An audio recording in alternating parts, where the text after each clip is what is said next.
Un saludo muy especial para todos, espero se encuentren muy bien y llenos del amor de Dios. Se cuenta que en alguna ocasión se desató un fuerte incendio en la naturaleza, en una región grande donde había un bosque muy lindo. Todos los animales corrían despavoridos huyendo del incendio, hasta que finalmente pasaron un río y al otro lado se echaron todos los animalitos a llorar y a lamentarse cómo el bosque estaba siendo consumido por las llamas. En medio de esta situación vieron un pequeño colibrí que bajaba al río, tomaba una gotita de agua en su pico e iba y echaba esa gotita de agua en el incendio forestal. Todos comenzaron a criticarle y a decirle, pero estás haciendo un trabajo inútil y absurdo. ¿Cómo pretendes apagar un incendio tan grande con una pequeña gotita de agua? El colibrí se limitó a responderles, mientras que ustedes se lamentan y lloran, yo hago lo que me corresponde, yo hago lo mío, yo hago mi parte. Hemos comenzado el maravilloso tiempo de la Cuaresma, en la cual Dios, a través de la iglesia, nos llama a realizar lo que nos corresponde, a hacer lo que nos compete como buenos cristianos comprometidos. El llamado es profundo, es el de siempre a la conversión, el llamado eterno de Dios a través de siglos, el llamado milenario a la conversión, al cambio de vida.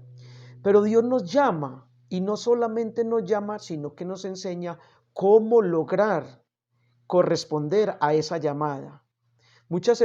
Gente se pregunta el cómo, pero ¿cómo cambia uno? ¿Cómo se convierte? La iglesia año por año nos dice lo mismo, Cuaresma, tiempo de conversión, de cambio, pero no he podido cambiar. ¿Cómo cambiar? La misma iglesia nos enseña, fiel a la palabra de Dios, que hay tres formas maravillosas para poder lograr cambios y transformaciones en nuestra vida. Número uno, la oración. Tenemos que aumentar durante este tiempo de Cuaresma. Si queremos de verdad ver cambios en nuestra vida, tenemos que aumentar nuestra vida de oración. Se ha dicho siempre una frase muy conocida de Albert Einstein que locura es pretender obtener resultados diferentes si sigo haciendo lo mismo. La única manera de obtener resultados diferentes es haciendo cosas diferentes. Entonces, en la óptica cristiana se nos invita a aumentar la oración durante este tiempo para poder ver los cambios, los resultados. ¿Cuál es el problema con el tema de aumentar la oración para escuchar más la voz de Dios y para obtener más su fuerza, su gracia que nos da la capacidad de cambiar? El problema es las ocupaciones, que en muchas ocasiones estamos demasiado ocupados en nuestras vidas laborales, en nuestras diligencias personales, en la atención a nuestras familias. Y esto no se puede convertir en un obstáculo. Por el contrario, si estoy muy ocupado, debo de ser más diligente y esforzado, disciplinado, violentarme a mí mismo, como dice el Evangelio de Mateo, que el reino de los cielos sufre de violencia y lo arrebatan los violentos, entonces debo de exigirme con mayor celeridad este espacio de oración. Algún asesor en temas de crecimiento personal decía que las personas más ocupadas son las que más tiempo tienen. Entonces, ahí está el secreto. Debemos aumentar durante este tiempo nuestra oración para poder escuchar más a Dios y recibir más su gracia que nos da la capacidad de transformarnos y cambiar.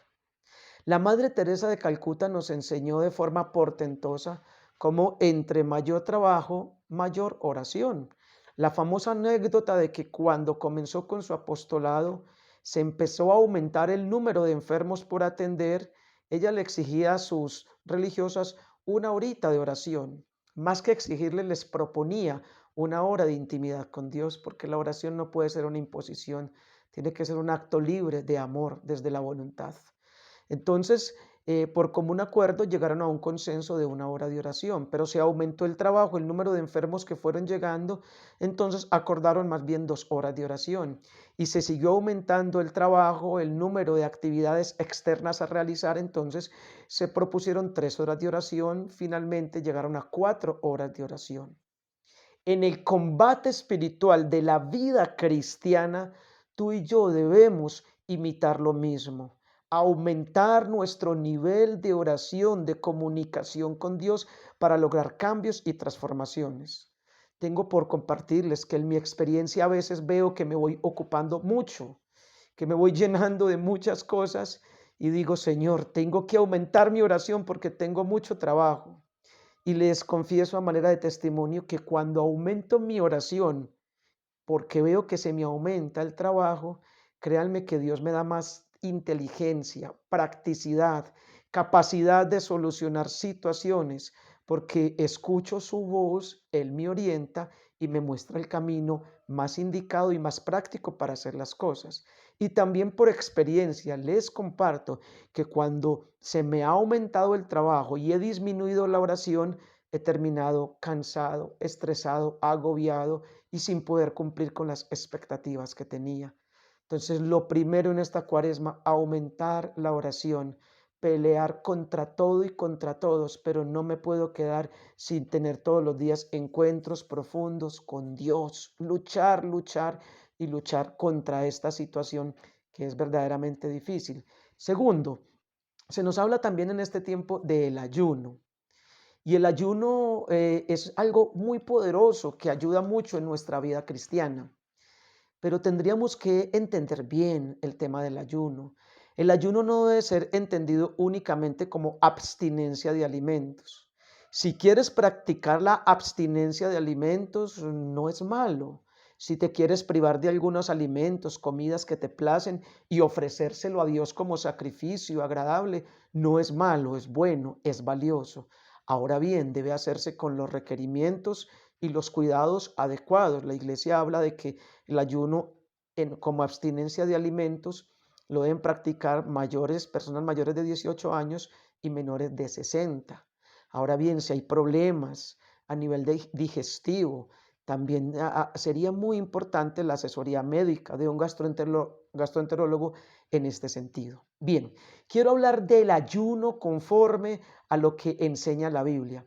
El libro de Isaías en el capítulo 58, versículo 6 dice literalmente, Isaías 58, 6 dice, el Señor, el ayuno que a mí me agrada consiste en lo siguiente, en que rompas las cadenas de la injusticia, en que desates los nudos con que aprietas con el yugo, en que dejes libres al oprimido, en que dejes libre al oprimido, que acabes con toda tiranía. El ayuno que a mí me agrada es que compartas tu pan con el hambriento, que recibas en tu casa al pobre sin techo, que ayudes al que no tiene ropa, que no dejes de socorrer a tus semejantes. Entonces, dice el Señor, brillará tu luz como el amanecer y tus heridas sanarán muy pronto. Tu rectitud irá delante de ti y mi gloria te seguirá. Entonces, si me llamas, te contestaré, te responderé.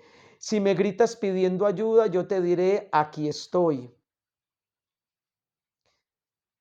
Si haces desaparecer toda opresión, si no hablas mal de los demás, si no levantas calumnias y te das a ti mismo en servicio del hambriento, si ayudas al afligido, entonces tu luz brillará en la oscuridad y tus sombras se convertirán en luz. Si así ayunas, yo te guiaré continuamente, te daré comida abundante en la vida. Daré fuerzas a tu cuerpo cansado y serás como un jardín bien regado al que no le falta el agua. Miremos cómo lo dice de claro y de literal entonces el profeta Isaías. ¿Cuál es el ayuno que a Dios le agrada?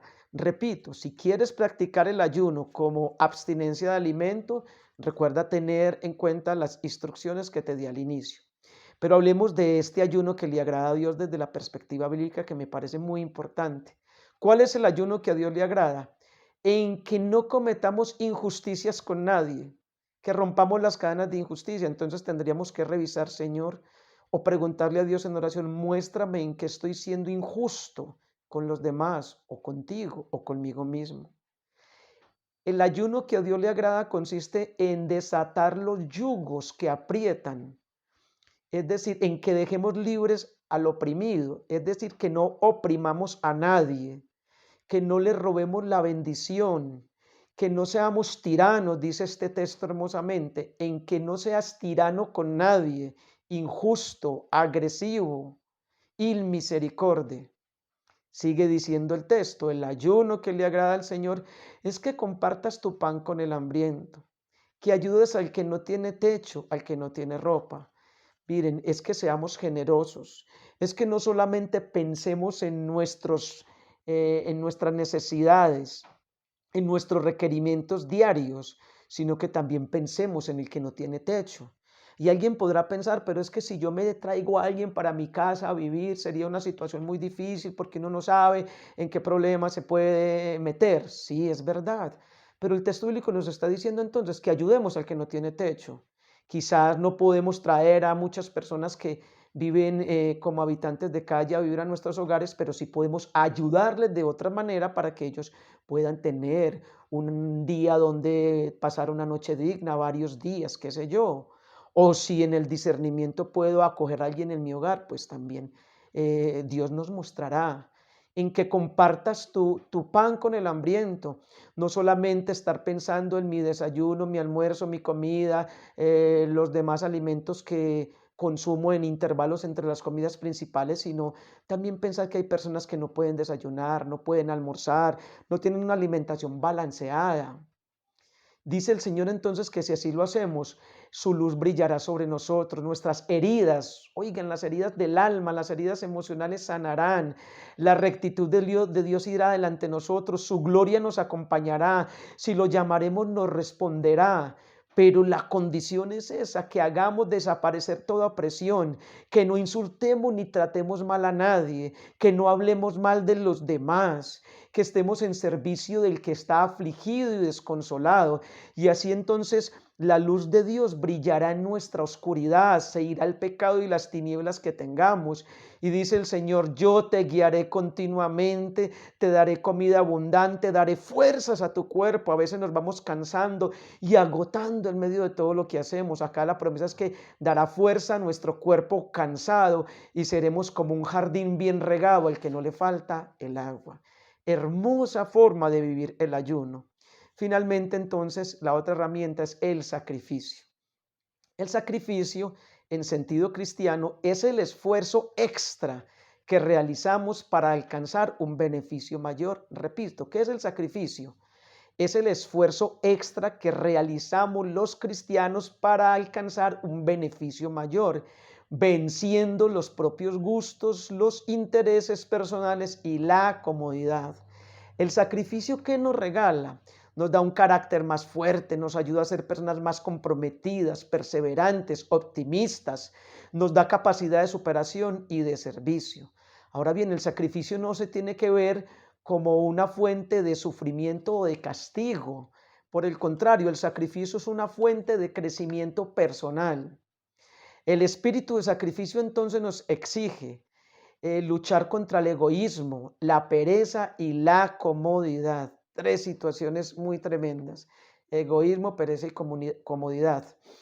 Ahora bien, muchas personas están dispuestas a sacrificarse, sacrificar sus alimentos preferidos con dietas rigurosas para tener una mejor figura. Muchas personas están dispuestas a sacrificar sus fines de semana por un emprendimiento o un trabajo. Muchos deportistas están dispuestos a hacer grandes sacrificios con el fin de alcanzar una meta como una medalla olímpica o ser un deportista profesional de alto rendimiento que obtenga grandes triunfos. Muchas personas que están estudiando un pregrado, una maestría, un doctorado, están dispuestos a pasar grandes sacrificios, sacrificar sus horas de sueño y descanso por esto. Acá se nos está llamando desde la óptica cristiana a no solamente sacrificarnos por cosas de orden temporal de este mundo. No es malo estudiar, no es malo trabajar, no es malo tener una alimentación balanceada, pero no debemos quedarnos en sacrificios únicamente temporales y de este mundo. Debemos también pensar en los sacrificios espirituales con los cuales buscamos agradar a Dios, amarnos a nosotros mismos como Dios manda y servirle a los demás. Entonces, sacrificar la televisión podría ser algo muy lindo. Y en lugar de tener nuestra mirada perdida en un televisor, en una pantalla, tener nuestra mirada perdida en nuestros seres queridos, mirándolos a los ojos, hablándoles al corazón. En lugar de pasar tantas horas en un celular viendo información, a veces que no es la más edificante, a veces en redes sociales se pierde mucho tiempo. No digo que las redes sociales sean malas o que los medios magnéticos o electrónicos sean malos, es el uso que hacemos de ellos. Entonces, sacrificar un poquito el celular para amar, para abrazar, para ir al encuentro del otro, sacrificar muchos gustos y comodidades mías para ayudarle al que está sufriendo. En lugar de pensar en mi gusto y mi comodidad, también puedo mirar al que está pasando necesidad, sufrimiento y aflicción. Tres herramientas para vivir esta cuaresma y transformar nuestra vida y ser más felices. Oración, ayuno y sacrificio. Gloria al Padre, al Hijo y al Espíritu Santo, como era en el principio, es ahora y siempre, y por los siglos de los siglos. Amén. Un abrazo y mil bendiciones.